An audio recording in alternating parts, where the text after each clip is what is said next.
Assalamualaikum warahmatullahi wabarakatuh.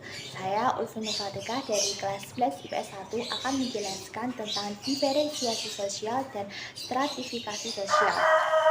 Definisi diferensiasi sosial. Diferensiasi sosial adalah penggolongan masyarakat secara horizontal, tidak menunjukkan adanya tingkatan atau hierarki, adapun menurut Suharjono Soekarto. Faktor-faktor penyebab diferensiasi sosial. Yang pertama, tempat tinggal seseorang akan memengaruhi budaya yang dijalani. Yang kedua, pengaruh dari luar. Yang ketiga, mobilitas geografis akan menciptakan budaya baru. Yang ketiga, jarak dan lingkungan yang berbeda menyebabkan terjadinya perbedaan budaya. Bentuk-bentuk diferensiasi ada 4, yaitu yang pertama ada diferensiasi ras. Diferensiasi ras merupakan pengelompokan yang bersifat jasmani yang didasarkan pada ciri-ciri fisik seperti warna kulit, terus rambut, dan bagian-bagian yang ada di wajah. Secara umum, ciri fisik manusia digolongkan menjadi 3, yaitu ciri fenotip, ciri-ciri yang nampak. Ciri ini dibagi menjadi 2, yaitu ada ciri kualitatif dan kuantitatif.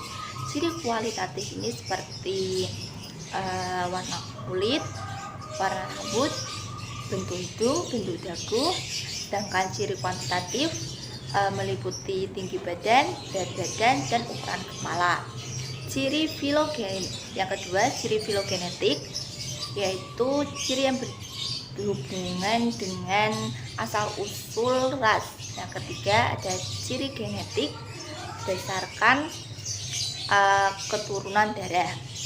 Menurut Koejaraningrad, ada 4 ras penting di dunia, yaitu yang pertama ras Caucasoid, yaitu kulit putih. Yang kedua ada ras Mongoloid, kulit kuning, dan yang ketiga ada ras Negroid, yaitu kulit hitam. Dan yang keempat ada ras-ras khusus, yaitu ras-ras yang tidak dapat diklasifikasikan.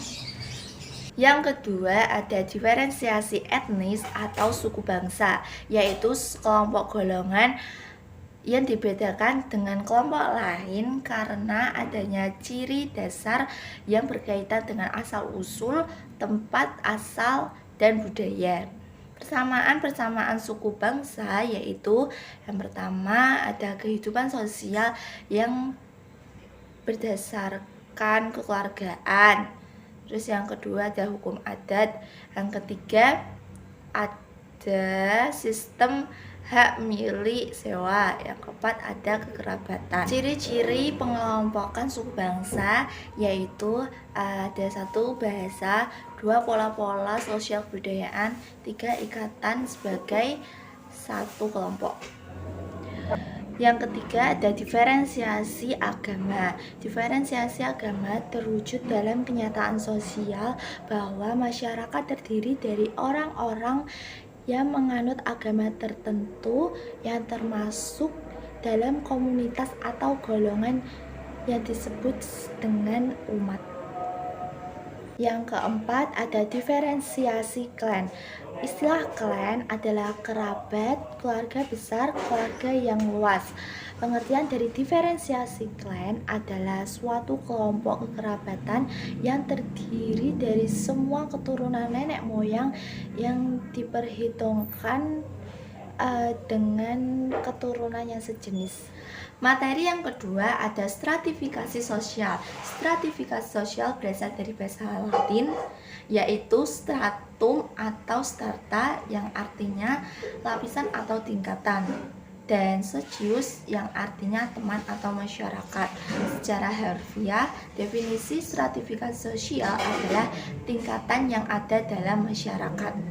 Dasar stratifikasi sosial disebabkan karena adanya sesuatu yang dihargai lebih. Adapun Suharjono Soekanto mengemukakan adanya 4 dasar yang bisa digunakan untuk menggolong masyarakat ke dalam suatu lapisan sosial, yaitu 1. Kekayaan, 2. Kekuasaan, ketiga kehormatan, dan keempat pendidikan. Sifat stratifikasi sosial ada 3, yaitu yang pertama ada stratifikasi sosial terbuka, yang kedua ada stratifikasi sosial tertutup, dan yang ketiga ada stratifikasi sosial campuran. Macam-macam stratifikasi sosial. Yang pertama ada stratifikasi sosial berdasarkan kriteria ekonomi.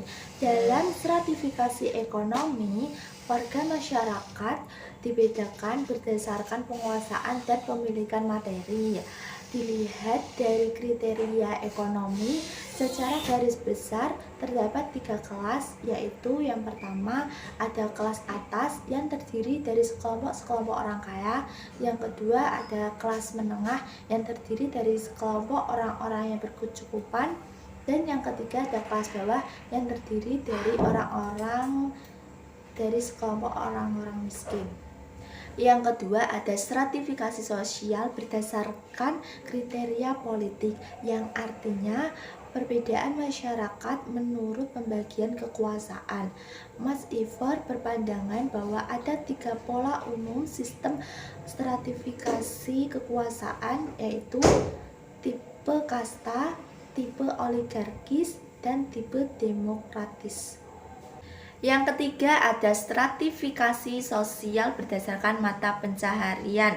Secara umum, stratifikasi sosial berdasarkan mata pencaharian dibagi menjadi 6 lapisan, yaitu kelas elit terdiri dari orang-orang kaya, kelas profesional terdiri dari orang-orang yang berijazah atau bergelar, terus ada kelas semi profesional terdiri dari orang-orang pegawai kantor, ada kelas skill terdiri dari orang-orang yang mempunyai keterampilan, ada juga kelas semi skill terdiri dari orang-orang pabrik, dan kelas unskill terdiri dari tukang kebun dan penjaga kebersihan jalan.